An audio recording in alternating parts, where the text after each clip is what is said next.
Hablamos del Día Internacional de las Desapariciones Forzadas que se conmemora hoy. Coincidiendo con la fecha, el presidente de Chile, Gabriel Boric, presenta un plan nacional de búsqueda de detenidos y de desaparecidos durante la dictadura militar de Augusto Pinochet. A pocos días del 50 aniversario de ese golpe de Estado contra el presidente Salvador Allende, el gobierno chileno pretende acabar con décadas de falta de transparencia y justicia para las víctimas del golpe y la dictadura militar. Nuestra corresponsal para América Latina, Nicole Riz, nos trae la historia de familiares de personas desaparecidas por la fuerza. Una foto y algunos recuerdos es todo lo que le queda a Gisela Cousi Rivera de su padre. La última vez que lo vio tenía solo 5 años. Él le prometió que regresaría a casa con una muñeca nueva, pero tras marcharse fue detenido y no se volvieron a ver. Tuve que hacer terapia porque yo soñaba hasta grande que mi papá iba a entrar por esa puerta y iba a decir: hola hija, aquí está la muñeca. Y me costó mucho. Incluso al día de hoy, Gisela y su familia sufren porque no han cerrado ese capítulo de su historia. No hubo despedida ni funeral. Nadie sabe dónde están los restos de su padre. Plutarco Cousi Benavides fue una de las miles de víctimas de la dictadura militar chilena que empezó con el golpe de Estado hace 50 años.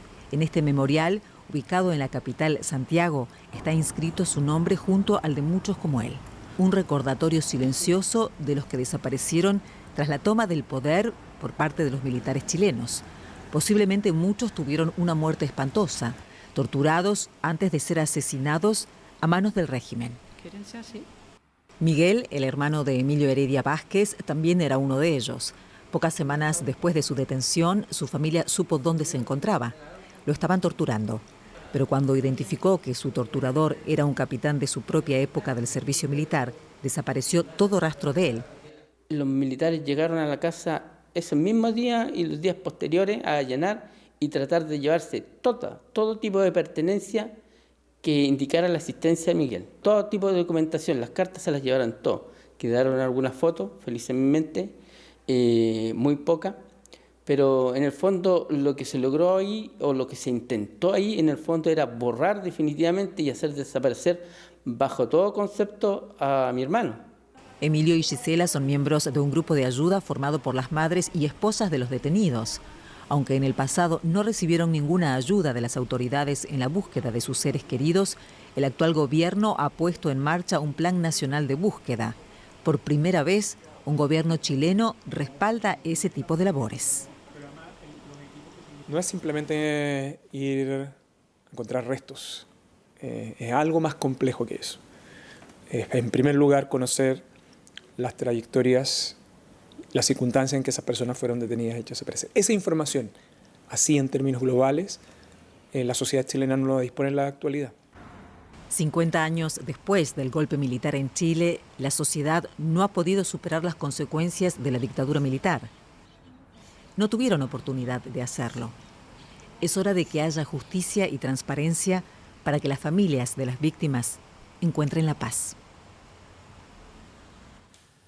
Analizamos este tema con Elke Gryglewski, directora del sitio de memoria Bergen-Belsen aquí en Alemania. Señora Gryglewski, después del retorno a la democracia en Chile, hubo una serie de comisiones para investigar los casos de desaparecidos y de víctimas de violaciones de derechos humanos y de la violencia política. ¿Cuál es la importancia de este Plan Nacional de Búsqueda ahora presentado por el presidente Boric? Tiene dos aspectos importantes. El primero es que es la primera vez que el gobierno se encarga de que la iniciativa es una iniciativa sistemática del gobierno y no de una institución aislada.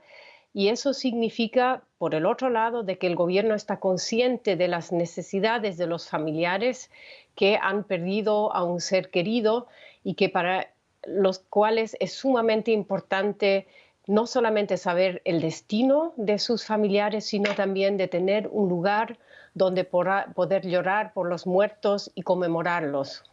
Claro, eso es muy importante. ¿Qué puede o qué debe hacer el gobierno para acabar con los llamados pactos de silencio que hasta la fecha impiden que las Fuerzas Armadas den a conocer la información que tienen acerca del paradero de los desaparecidos y de los responsables de esos crímenes?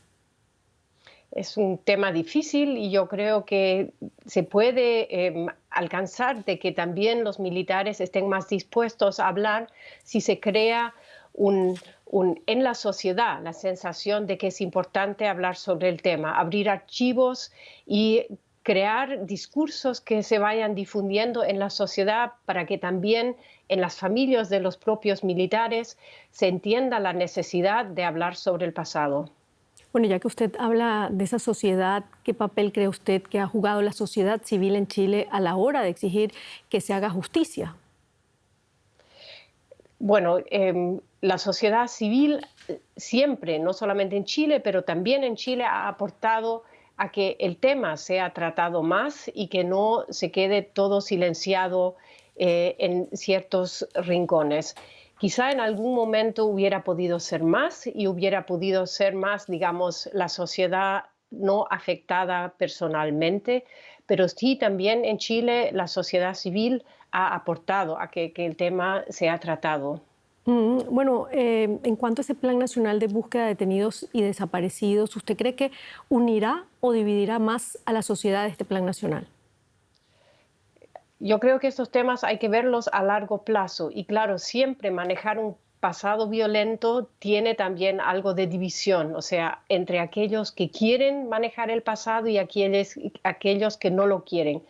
Pero a medida que se vaya tratando el tiempo, la experiencia de otros países muestra que al final ayuda también a consolidar una sociedad democrática.